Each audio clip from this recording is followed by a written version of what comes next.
Hello everyone, ഇന്ന് നമ്മൾ സംസാരിക്കാൻ പോകുന്നത് വില്യം ഷേക്സ്പിയറിനെ പറ്റിയാണ്. അദ്ദേഹത്തിൻ്റെ സോണറ്റ് 121 ആണ് എക്സ്പ്ലെയിൻ ചെയ്യുന്നത്.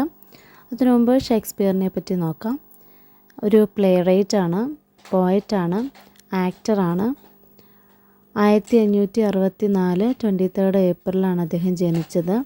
1616 ഏപ്രിൽ 23 അദ്ദേഹം മരിച്ചു.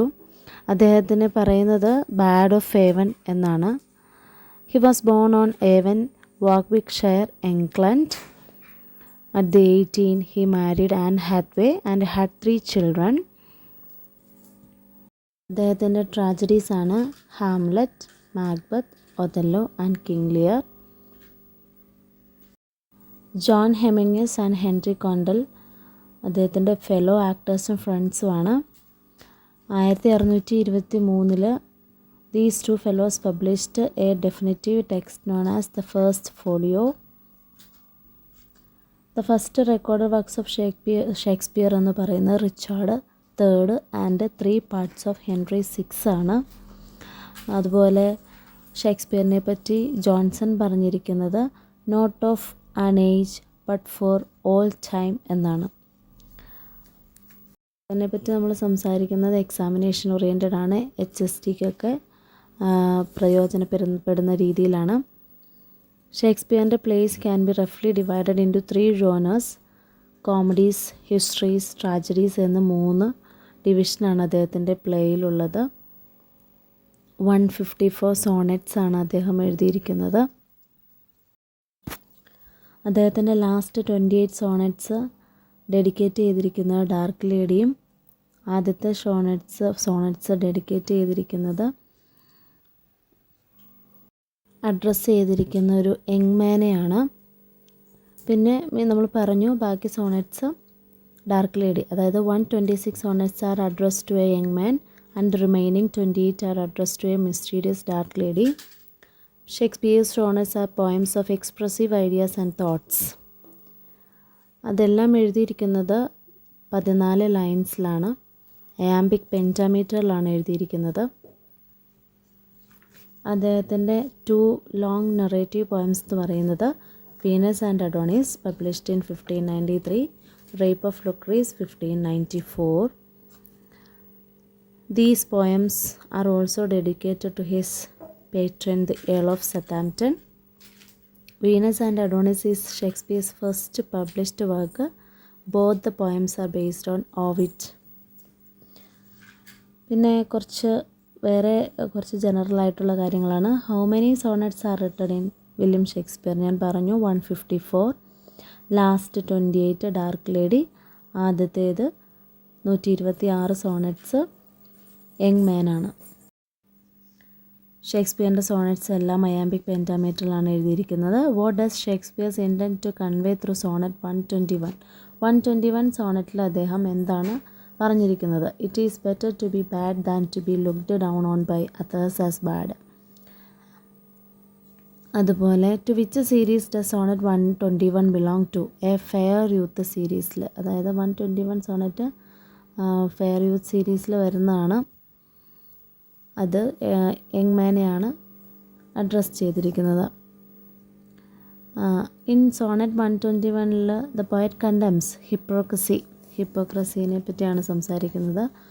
റൈം സ്കീം, ഷേക്സ്പിയർ സോണറ്റിൻ്റെ rhyme scheme ABAB CDCD EFEF GG, ABAB CDCD EFEF GG. ഷേക്സ്പിയേഴ്സിൻ്റെ സോണറ്റ്സ് പബ്ലിഷ് ചെയ്തിരിക്കുന്നത് 1609. അതുപോലെ ആരാണ് who introduced sonnet in the English literature? Thomas Wyatt. Who introduced sonnet in the English literature? Thomas Wyatt ആണ്. The first 17 poems in Shakespeare's sonnets are described procreation poems എന്നാണ് പറയുന്നത്. അതായത് ആദ്യത്തെ 17 poem sonnet, ഷേക്സ്പിയറിൻ്റെ sonnet describe as procreation poems. ഇനി നമുക്ക് 121 Sonet പരിചയപ്പെടാം. ഈ 121 സോണറ്റ് മനസ്സിലാക്കുന്നതിന് മുമ്പ് തന്നെ ഈ സോണറ്റിൻ്റെ വേറൊരു ലൈൻ ടൈറ്റിൽ എന്ന് പറയുന്നത് it is better to be vile than vile esteemed, അങ്ങനെയും പറയാറുണ്ട് 121 സോണറ്റിനെ. ഇതിനകത്ത് ഹിപ്പോക്രസിയെ പറ്റിയാണ് കൂടുതൽ സംസാരിക്കുന്നത്. അതായത് ഹിപ്പോക്രസി എന്ന് വെച്ചാൽ മോറലി പെർഫെക്റ്റ് ആണെന്ന് അവകാശപ്പെടുകയും മറ്റുള്ളവരെ മോശക്കാരായി ചിത്രീകരിക്കുന്നവരെയാണ് ഹിപ്പോക്രൈറ്റ്സ് എന്ന് പറയുന്നത്. അവർ ഭയങ്കര പെർഫെക്റ്റ് ആണെന്ന് വിചാരിക്കുകയും മറ്റുള്ളവരുടെ എല്ലാ കുറ്റങ്ങളും കണ്ടുപിടിച്ച് അവരെ എത്രയും മോശക്കാരായി ചിത്രീകരിക്കാമോ അങ്ങനെ ചിത്രീകരിക്കപ്പെടുന്ന, നമ്മുടെ ഇടയിലൊക്കെ ചിലപ്പോഴൊക്കെ കാണാറുണ്ട് അത്തരം പേര് കാണുന്ന അങ്ങനെയുള്ള ആളുകളാണ് ഹിപ്പോക്രൈറ്റ്സ് എന്ന് പറയുന്നത്. ഇവരെ ഭയന്ന് നമ്മൾ പലതും ചെയ്യാതിരിക്കും. മറ്റുള്ളവരെന്ത് വിചാരിക്കും എന്ന് വിചാരിച്ച് നമ്മൾ ചെയ്യാതിരിക്കും. നമുക്ക് സന്തോഷം തരുന്ന കാര്യങ്ങളായിരിക്കും നമ്മൾ ചെയ്യാനായിട്ട് ഭയക്കുന്നത്. ഇങ്ങനെയുള്ള ആളുകൾ ഒരിക്കലും റിയൽ അല്ല എന്നാണ് പറയുന്നത്. അതുകൊണ്ട് ഇവർക്ക് മറ്റുള്ളവരെ ജഡ്ജ് ചെയ്യാനായിട്ട് യാതൊരു അവകാശവുമില്ല. അത് ഇവർ പറയുന്നത് കേട്ടിരിക്കുന്നതിനേക്കാൾ നല്ലത് നമ്മൾ മോശക്കാരായിരിക്കുന്നതാണ്. അവർ പറയുന്ന പോലെ നമ്മൾ കേൾക്കേണ്ട ആവശ്യമൊന്നുമില്ല. മോറലി വീക്കായ ആളുകൾ പറയുന്നത് നമ്മൾ കേൾക്കേണ്ട ആവശ്യമില്ലല്ലോ. മനുഷ്യൻ്റെ ജീവിതത്തിൽ എപ്പോഴെങ്കിലും തെറ്റ് സംഭവിക്കാറുണ്ടല്ലോ. മറ്റുള്ളവരെ വിമർശിക്കുന്നത് നിർത്തുന്നത് വഴി അത്തരത്തിലുള്ള ആളുകൾ ഒരു പരിധി വരെ നന്നാവും. മോറലി വീക്കായ ആളുകൾ, അതായത് ഹിപ്പോക്രൈറ്റ്സ്, നമ്മളെ മോശക്കാരായി ചിത്രീകരിക്കുന്നതിനേക്കാൾ നല്ലത് നമ്മൾ മോശക്കാരായി തന്നെ ഇരിക്കുക. മനുഷ്യരുടെ ഒരു പൊതു സ്വഭാവമാണല്ലോ മറ്റുള്ളവരെ അനാവശ്യമായി മോശക്കാരായി പറയുക എന്നുള്ളത്. വിമർശിക്കേണ്ടുന്നവരെ ഫോക്കസ് ചെയ്ത് അവരെ തന്നെ നോക്കി കുറ്റം കണ്ടുപിടിക്കുന്നു.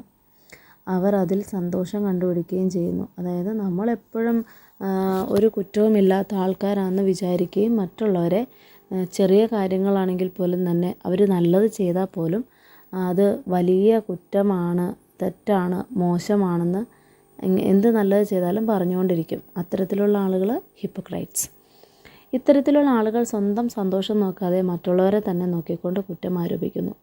നമ്മൾ ചെയ്യുന്ന ചെറിയ തെറ്റുകൾ പോലും പർവ്വതീകരിച്ച് അവർ കാണുള്ളൂ. ചെറിയ കാര്യമാണെങ്കിൽ കൂടെ തന്നെ അവർ വലിയ കാര്യമായിട്ട് മാറ്റും. ഇത്തരത്തിൽ ഉള്ളവർ നമ്മൾ ചെയ്യുന്നതിനേക്കാൾ കൂടുതൽ തെറ്റ് ചെയ്യുന്നവരാണ്.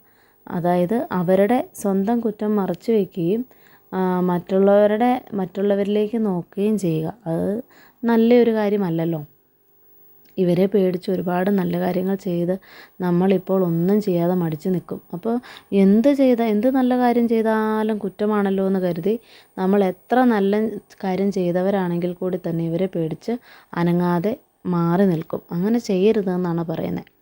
തെറ്റാണെന്ന് നമുക്ക് തോന്നിയിട്ടല്ല, മറിച്ച് മടിയാണ്. ഇവരെ പേടിച്ച് ഇനി എത്ര നല്ലത് ചെയ്താലും കുറ്റമല്ലേ കേൾക്കുള്ളൂ, അപ്പോൾ പിന്നെ നമ്മൾ എന്തിനാണ് ചെയ്യുന്നത് എന്ന് വിചാരിച്ച് നല്ല കാര്യങ്ങൾ പോലും നമ്മൾ ചെയ്യാൻ മടിച്ചു നിൽക്കും.